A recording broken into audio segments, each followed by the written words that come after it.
Shalom, selamat pagi keluarga besar Happy Sword Family. Kembali kita bertemu dalam renungan pagi hari ini. Sebelum kita memulai renungan kita pada pagi hari ini, mari kita terlebih dahulu berdoa. Tuhan, kami mengucap syukur untuk hari ini, hari yang luar biasa yang Tuhan sudah berikan kepada kami, untuk nafas hidup, kesempatan untuk hidup pada kami satu hari lagi Tuhan. Biarlah kiranya Tuhan, kami mau mendengarkan renungan pada pagi hari ini, memberikan kekuatan untuk iman kami Tuhan.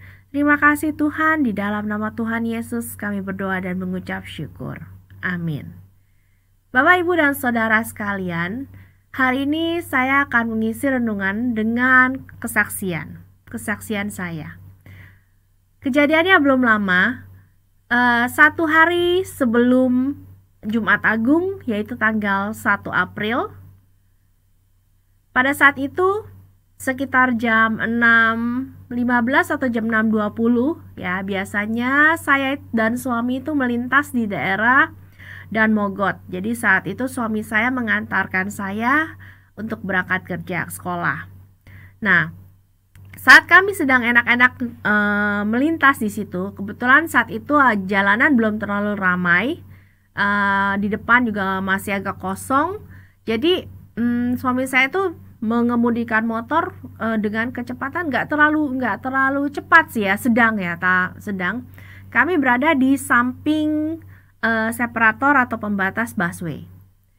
Nah, tiba-tiba dari belakang itu ada sebuah motor melintas dengan kecepatan kencang sekali. Jadi dia memotong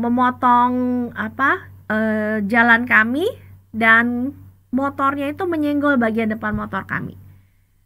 Nah, saat itu suami saya udah pasti dia kaget ya, dia pasti kaget dengan kejadian yang tiba-tiba itu, karena kami juga sedang dalam keadaan cukup kencang. Nah, satu hal yang saya ingat, kejadiannya terlalu cepat ya saudara. Yang saya ingat itu saya jatuh. Karena kami posisinya dekat separator busway itu, maka saya jatuh menghantam separator busway itu. Kemudian saya jatuh lagi ke jalan. Bagian kanan saya itu yang kena. Ya, bagian kanan saya yang kena. Nah, biasanya kalau saya jatuh itu pasti saya bisa bangun sendiri. Tapi pada saat itu saya tidak bisa bangun, ya. Jadi suami saya kemudian datang, dia membangunkan saya, tapi saya langsung berteriak, ya. Ternyata bagian tulang iga sini, rusuk sini tuh saya mengalami memar kayak sesuatu itu. Saya begitu diangkat begitu, saya langsung teriak, Tuhan tolong, saya nggak bisa bergerak sama sekali. Tapi kemudian pelan-pelan juga ada beberapa orang yang datang menolong, membantu kami. Jadi saya dibawa ke tepi. Terus kemudian saat itu ada seorang ojek online yang baik hati, lalu dia bilang, "Ibu, ayo ikut saya dulu, naik dulu, nanti saya bawa ke tempat yang aman." Nah, saat itu dia mengemudikan motornya seperti motor, saya nggak sebutkan merek motornya ya saudara, tapi ya saudara tahu lah. Jadi motornya itu besar, jadi tempat duduknya itu besar. Dan saya tuh mengalami luka di kaki kanan, saya nggak bisa jalan, dan juga dengan keadaan tulang yang terpukul gitu. Jadi benar-benar untuk bisa naik motor dengan jok yang lebar itu tanpa bantuan seseorang itu sudah luar biasa. Tapi itu belum selesai saudara. Nah, terus pada saat saya diangkat itu, saya sempat melihat motor suami saya itu dalam keadaan berdiri. Biasanya kan kalau mau kecelakaan motor kan biasanya dia langsung terlempar kemana kan, terus kemudian ada orang-orang yang bantu mendirikan motor itu, terus kemudian didorong dan sebagainya. Nah, pada saat itu saya melihat motor suami saya itu dalam keadaan berdiri.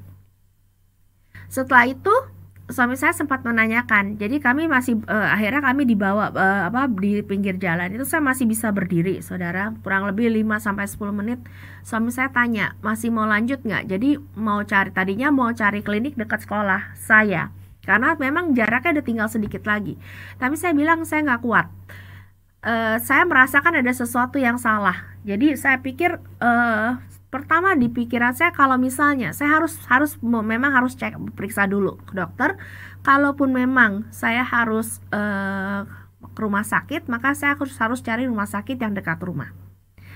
Nah, saat itu kita tuh berdua pakai jaket Happy Short Family. Saudara tahu kan jaket yang biru itu ya? Jaket biru itu kan cukup tebal ya.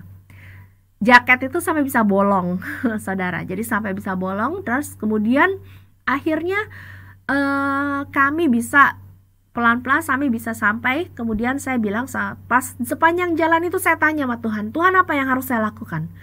Tuhan tahu keadaan saya. Jadi saya nggak bisa melewati di jalan raya itu kan juga ada kayak seperti polisi tidur walaupun nggak tinggi, tapi kan kadang ada berapa garis polisi tidur. Itu saya nggak bisa. Jadi harus pelan-pelan karena begitu agak itu sedikit saya teriak. Itu sakit sekali di bagian rusuk saya itu. Ya, pada sepanjang perjalanan itu saya tanya sama Tuhan, Tuhan apa yang harus saya lakukan? Tapi saya bilang, Tuhan, yang saya mau pertama, saya nggak mau sampai masuk rumah sakit. Saya nggak mau masuk sampai rumah sakit. Tuhan tolong, apa yang harus saya lakukan? Lalu saya pas sudah dekat rumah itu, kira-kira daerah Tanah Abang itu, saya bilang sama suami saya, langsung aja kita ke klinik yang biasa kita datangi kalau kita sakit. Jadi klinik itu memang dekat rumah. Terus kemudian akhirnya kami ke klinik, singkat cerita kami ke klinik, diperiksa. Puji Tuhan tidak ada tulang rusuk yang patah, karena kata dokter itu kalau sampai ada yang patah berarti saya nggak bisa bergerak. Tapi saya masih bisa berdiri, saya masih bisa duduk walaupun saya menahan sakit, tidak ada yang patah. Nah, setelah itu saya pulang, ya. Setelah saya pulang, kemudian saat saya tidur itu untuk bangun tuh susah, ya. Jadi di bagian sini tangan saya memar, terus kemudian di sebelah sini bengkak, masih ada sedikit bengkak. Lalu kemudian tulang rusuk saya ini tangan kanan dan kemudian kaki. Nah, yang setelah saya sampai di rumah itu, saudara, setelah saya sampai di rumah, kemudian saya pikir-pikir lagi. Yang pertama itu pada saat tulang rusuk saya itu terhantam itu udah suatu hal yang luar biasa. Begitu saya diangkat gitu sama suami saya, dibantu gitu ya, saya masih bisa bangun walaupun terasa sangat sakit. Kemudian saya berjalan. Kemudian saya berjalan, terus yang membingungkan tuh pada saat saya bisa naik motor Gojek itu, ojek online itu, tanpa bantuan siapapun, dengan keadaan kaki yang sakit, ya. Kalau saudara lihat keadaan kaki saya ini seperti sekarang ini nih. Yang pada saat saya jatuh seperti ini. Ya, jadi dengan keadaan kaki seperti itu, dengan keadaan tangan, jadi saya cuma bisa begini tangan saya, dan tangan yang kiri saya itu menahannya, pegang di rusuk saya gitu. Saya bisa naik sendiri tanpa pertolongan siapapun. Tapi saya percaya saat itu malaikat menolong saya. Itu yang pertama. Lalu yang kedua, ketika saya tanya sama suami saya, seharusnya ya, secara logika dia bilang, dia itu lagi dalam keadaan cepat, terus kemudian dipepet begitu, disenggol, ya, otomatis tangannya itu biasanya langsung ngegas gitu kan, ngegas, atau seharusnya motor itu dia bisa lompat gitu kan, bisa lompat, terus kemudian entah itu motor akan terpental atau bagaimana, itu keadaannya akan jadi semakin parah. Tapi waktu dia mau menyalakan motor setelah dia menolong saya, dan saat saya udah dibantu sama pengemudi ojek online itu, pada saat dia mau nyalakan motor itu nggak bisa. Terus kemudian ada yang bilang, Pak, rantainya copot. Jadi ternyata pada saat itu, ya, aturan dia ngegas, tapi saat itu rantai motor itu copot, saudara.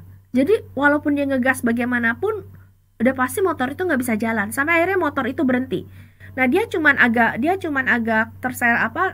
tersangkut sedikit di pembatas busway, tetapi nggak parah, nggak seperti saya.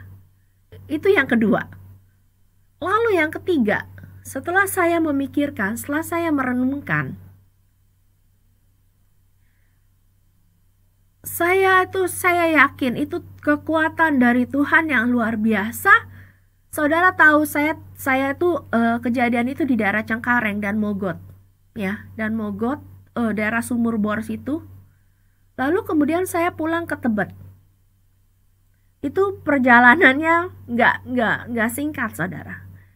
Tetapi pada saat itu saya seolah mendapat kekuatan yang luar biasa. Saya bisa menahan sakit itu, karena begitu setelah saya dari dokter, setelah saya sampai rumah, itu anak-anak saya itu juga teriak begitu mereka lihat luka saya. Mereka teriak. Dan pada saat saya dibaringkan, saya tiduran, kalau saya mau bangun itu saya nggak bisa bangun sendiri, saya perlu bantuan, ya. Dan juga saya nggak boleh salah posisi, jadi saya harus cari cara dulu yang aman supaya bagian kanan saya ini nggak tertekan, nggak ketekan. Jadi luar biasa untuk bangun aja tuh, untuk gerak itu luar biasa. Jadi saya juga nggak bisa gerak, saudara.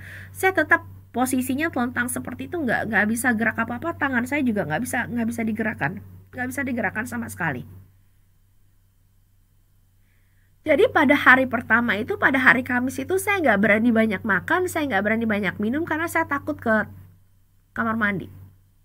Karena untuk melakukan itu udah satu perjuangan yang luar biasa. Nah, kemudian saya minum obat, terus saya berdoa, saya minum obat, setelah itu saya menikmati saja. Nah, pada waktu malam, ini juga lihat satu hal yang luar biasa. Ya.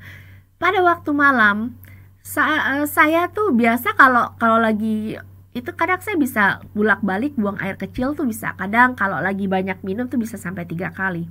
Nah, malam itu saya ingin buang air kecil. Jadi saya lihat suami saya, dia lagi tidur pules ya, karena dia juga kecapean, tidur pules. Terus kemudian saya bilang, gimana nih Tuhan, saya bilang gimana, saya tahan, tapi akhirnya saya nggak tahan. Tuhan, saya harus buang air kecil, saya harus ke kamar mandi. Bagaimana caranya Tuhan Yesus? Tuhan Yesus tolong, saya bilang. Hanya Engkau penolong saya, Tuhan tolong kirim malaikat-Mu. Tuhan, saya harus ke kamar mandi, saya udah gak tahan, saya bilang gitu. Tapi tadi itu bangun pun saya gak bisa, saya harus dibantu.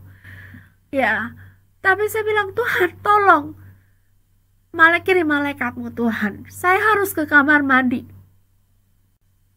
Lalu kemudian saya bangun pelan-pelan. Tuhan, aku percaya Tuhan saat ini Kau beserta dengan aku. Aku percaya Tuhan Kau kirim malaikat untuk aku. Saat itu saudara, saya percaya, saya bangun pelan-pelan. Saya bilang, begitu setiap kali kalau sakit saya nggak bilang aduh, tapi saya selalu bilang, Tuhan Yesus tolong. Tuhan Yesus tolong. Begitu setiap kali sakit, Tuhan Yesus tolong. Dalam nama Tuhan Yesus, itu yang selalu saya katakan. Dan akhirnya pelan-pelan saya bisa bangun, terus kemudian saya nggak langsung bangun ya saudara, saya duduk, saya atur posisi untuk turun dari ranjang itu, saya harus beringsut gitu ya, harus geser pelan-pelan dari posisi saya dari tengah ranjang, pelan-pelan gitu kan. Tapi saya sangat percaya saat itu malaikat Tuhan itu yang memapah saya. Akhirnya pelan-pelan, ajaib saudara, saya bisa turun. Kemuliaan buat Tuhan, saya bisa turun, saya jalan pelan-pelan ya, saya sampai bisa ke kamar mandi, saya bisa buang air kecil, kemudian saya balik lagi ke kamar, terus kemudian pelan-pelan saya membaringkan diri saya juga di ranjang. Semua itu saya lakukan nggak sendiri, saya percaya bersama malaikat yang Tuhan kirimkan. Waktu pas kejadian itu, waktu pas saya sampai di klinik, ini tangan saya bengkak, saya nggak bisa ngetik, tangan saya nggak bisa digerakkan, jari saya nggak bisa digerakkan. Akhirnya saya telepon, saya pakai tangan kiri, saya telepon, saya kasih tahu sekolah saya nggak bisa kerja. Ya, jadi saat itu ada banyak berita-berita message segala teks. Saya minta tolong anak saya untuk membantu menjawabkan. Nah, saat itu juga saya minta tolong anak saya Vania untuk tolong WA Cishela, minta tolong bantu doa. Ya, saya bisa. Itu yang pertama itu adalah saya minta bantuan doa. Nah ini sekarang kondisi saya, kaki saya yang seperti sekarang ini, udah seperti ini. Dalam waktu kurang lebih 10 hari sudah kering, luar biasa ya. Dan hari Minggu, tanggal 11 April saya sudah bisa beribadah ya, datang ke gereja. Saya melakukan syuting ini dari gereja. Nah itu yang saya. Nah kalau yang suami saya itu seperti ini, keadaan kakinya seperti ini. Jadi ketarik itu ya, kelupas. Dan ini sekarang yang keadaan kakinya sekarang. Itu luar biasa Bapak Ibu Saudara sekalian itu ya. Kalau dibilang penyembuhannya itu berjalan begitu cepat ya. Hanya dalam waktu 10 hari. Dalam waktu 10 hari. Walaupun saya masih baru bisa mengangkat tangan, hanya kalau sendiri ini tangan kanan saya baru batas segini ini maksimal. Tapi kalau dengan bantuan tangan kiri saya bisa angkat lebih. Tapi itu saya udah mengucap syukur. Kenapa? Saya dikasih Tuhan itu waktu pas hari pertama itu saya bisa ke kamar mandi sendiri, itu membangkitkan iman saya. Yes Tuhan, yes saya percaya saya sembuh. Saya percaya nggak akan lama-lama saya akan sembuh. Bapak Ibu Saudara sekalian, karena itu saya berikan judul renungan hari ini, mujizat itu masih ada ya. Jangan takut Bapak Ibu Saudara sekalian, mujizat itu masih ada, nyata. Pertolongan Tuhan yang luar biasa itu, perlindungan Tuhan, perkenanan Tuhan, penyertaan Tuhan, kasih setia, kebaikan Tuhan selalu nyata. Dalam keadaan seperti ini justru malah Tuhan banyak menggerakkan ya. Saya menerima bantuan doa yang luar biasa. Terima kasih para pendoa, terima kasih Bapak Gembala, Ibu Gembala yang sudah mendoakan saya, semua yang sudah mendoakan saya. Saya mengucap syukur, terima kasih. Tuhan Yesus yang akan membalas berlipat kali ganda untuk kalian. Terima kasih untuk bantuan doanya. Dan gak hanya bantuan doa, tapi Tuhan juga menggerakkan orang-orang untuk memberkati saya, sehingga saya bisa beli obat, sehingga saya bisa beli salep-salep untuk saya. Tuh luar biasa sekali. Tuhan gak tinggalkan. Yang saya pelajari pada saat ini, yang saya lakukan pada saat saya mengalami semua ini, adalah yang pertama saudara, saya mengampuni orang tersebut. Memberikan pengampunan yang sempurna. Tuhan, saya mengampuni orang itu. Tuhan, dia nggak tahu apa yang dia lakukan. Kalau memang dia belum kenal Engkau, biarlah melalui ini Tuhan, dia boleh bertobat, dia boleh menerima Engkau. Itu yang pertama saya lakukan, Bapak Ibu Saudara sekalian. Pada waktu anak saya melihat keadaan saya, dia bilang, aduh tuh orang ya, dia sempat mau, saya bilang enggak, jangan, kita nggak boleh, ya. Tapi kita harus memaafkan dia, ya, karena Tuhan nggak akan mengampuni kita kalau kita tidak akan lebih dulu mengampuni. Kita ampuni dia, kita berkati dia supaya dia bisa terima Tuhan, supaya dia bisa diselamatkan. Itu yang pertama. Lalu yang kedua, pada saat saya mengalami itu, saya nggak bertanya, Tuhan kenapa saya mengalami ini? Nggak. Tapi yang pertama saya lakukan adalah saya koreksi diri saya. Tuhan izinkan semua ini terjadi. Apa saya melakukan kesalahan Tuhan? Kalau Tuhan kasih tahu saya akan bertobat, saya akan minta ampun Tuhan. Jadi saya nggak bertanya kepada Tuhan kenapa Tuhan lakukan? Karena saya percaya segala sesuatu yang Tuhan izinkan terjadi itu untuk kebaikan saya. Tuhan nggak pernah merancangkan kecelakaan. Kalaupun kejadian ini terjadi, ya ini kecelakaan yang paling parah yang pernah saya alami.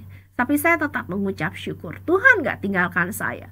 Terbukti Tuhan melakukan begitu banyak buat saya, itu adalah mujizat-mujizat yang nyata. Saya sangat mengalami benar-benar sakit, saya gak bisa bangun, gak bisa apa-apa, gak bisa. Tapi Tuhan itu beserta dengan saya. Jadi saya yakin, saya sangat percaya. Apapun yang Tuhan lakukan, yang Tuhan kehendaki ini saya dan suami saya alami saat ini, itu hanya untuk mendatangkan kemuliaan bagi nama Tuhan. Dan saat ini Bapak Ibu Saudara, saya dengan bangga saya menyaksikan kemuliaan, kekuasaan, kebesaran Allah saya, bahwa dia tuh gak pernah tinggalkan saya sendirian. Walaupun dia mengizinkan ini, tapi dia membuat semuanya itu luar biasa. Mujizatnya itu dia nyatakan kepada suami saya dan keluarga saya. Tuhan itu luar biasa. Tuhan itu baik. Dan yang ketiga ini yang saya dapatkan dari Ibu Gembala. Jadi walaupun sakit, dia bilang, Esther, sesakit apapun jangan ngeluh. Iya, baik Bu Gembala. Jadi pada saat saya saya mesti hati-hati ya. Saat saya pindah sedikit, saya bilang, aduh, Tuhan Yesus tolong. Tuhan Yesus tolong. Jadi itu yang selalu terlontar di lidah saya. Tuhan tolong. Terus juga pada saat saya, misalnya setelah saya selesai, saya bisa dapat posisi yang baik. Saat itu saya bilang, Tuhan, terima kasih Engkau baik. Ya, saya belajar mengucap syukur di dalam segala perkara. Sama seperti yang Bapak Gembala sudah ajarkan kepada kita. Jangan jadi penyuka firman. Jangan jadi penikmat firman, mari jadi pelaku firman. Kalau hanya jadi penyuka dan penikmat firman, mungkin kita tidak akan mengalami cobaan, ya, tidak akan mengalami ujian. Tetapi kalau pada saat kita sudah bertekad, yes Tuhan, saya mau belajar jadi pelaku firman, maka saat itu sama seperti kayak murid-murid, setelah mereka sudah dapat semua materi, mereka harus mendapatkan tes. Apakah mereka bisa? Apakah mereka paham? Ya, dengan apa yang sudah diajarkan, apakah mereka bisa lakukan saat itu yang saya percaya. Pada saat saya bilang waktu itu sama Tuhan, yes Tuhan, saya mau belajar jadi pelaku firman, Tuhan izinkan ujian ini datang, nggak apa-apa, saya tetap mengucap syukur, karena ternyata saya melihat kemuliaan Tuhan, saya melihat kebesaran Allah saya melihat kuasanya, keajaiban Dia nggak pernah berubah. Mujizatnya dulu pada saat Dia ada di dunia ini 2000 tahun, saat ini pun masih ada. Ya, saya masih bisa hidup saudara, saya masih bisa bernafas saat ini, saya masih bisa memuji memuliakan Tuhan saat ini. Itu semua karena kemurahan Tuhan, karena mujizatnya dinyatakan kepada saya dan keluarga saya. Saya sungguh mengucap syukur. Mari kita bersatu dalam doa.